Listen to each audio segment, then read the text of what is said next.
our Asian friends, Bangladesh, who are ranked number 6, and Sharda, they're going to debut in the World Cup. Thoughts in terms of how their debut session is going to be in 2022? All their players can look forward to is get to learn a lot of tactics from their opponents, get to play with some of the best in women's world cricket. And the major aim should be just to go out there and enjoy themselves and give a tough competition, as a close competition, play their hearts out, probably causing a few upsets. That's all they can be looking at the moment. They are an upcoming side, and they have some really good talents in their side as well. Their captain, Rumana Ahmad, and she's really good with the ball. She can bowl both offs and leg breaks, and she has been really consistent for Bangladesh as well. And their pacer Jahanara Alam, she can be a real threat. She played in the women's T20 challenge as well. She took back-to-back wickets. So in New Zealand, she will also be effective. And someone whom I have looked a lot is the lanky pacer Panna Ghosh. She bowls around that 115 mark, and has a really she's very tall, so the release point is really high. And in New Zealand conditions, she might also come in really handy as well. So apart from that, they have their wicket keeper, Jyoti, who can, who did very well against India in the T20 World Cup.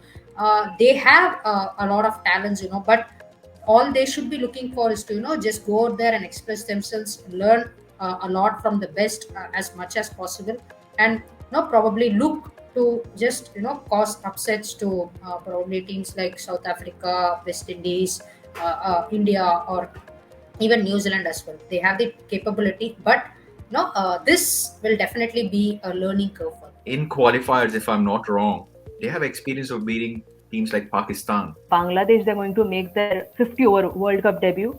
And we saw them what they could do in the T20 World Cup, which was played in 2020. They had a couple of close games, if we remember.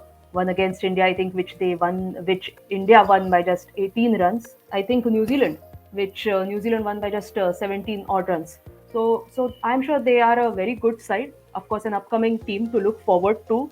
But they should look at, completely from a learning perspective, how this 50 over World Cup is going to be, because 50 over World Cup is going to be an altogether, different ball game compared to something like a T20 World Cup. Strategies will be different, plans will be different.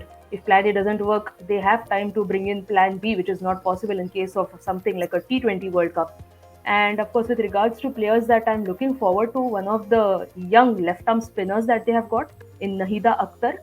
So she has been pretty impressive in the recent past. She has a 5-wicket haul in T20 cricket as well as in ODI cricket.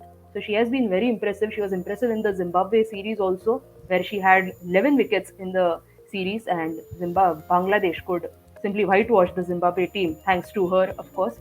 And of course, as Sharda mentioned about Rumana Ahmed, she's the leading wicket taker for Bangladesh in ODI cricket, and as well as the leading run getter for Bangladesh in ODI cricket. So she's a complete all-round package that Bangladesh is blessed to have. So players like Rumana Ahmed, Captain Nigar Sultana, of course, and then someone like Nahida Akhtar, who can bowl with the new ball as well as bowl in the middle over. So that is a very good luxury that this Bangladesh team has. And yes, Bangladesh, they may be a good side. They can cause some upsets. Let us see how they perform in this World Cup. This has been a fantastic learning for me, learning about Bangladesh team. I'm not close to women's cricket, and this is the beauty of creating the content like this. So Vishak, any chance of Bangladesh making to top 4 as a wild card? I know it's a debut World Cup for them. I think it's difficult. As you mentioned, it's the debut World Cup. I think if it is a T20 format, I would still say that any team, like both the teams will have, shorter the format, both the teams are a little equal. Longer the format, like the gap grows a little bit.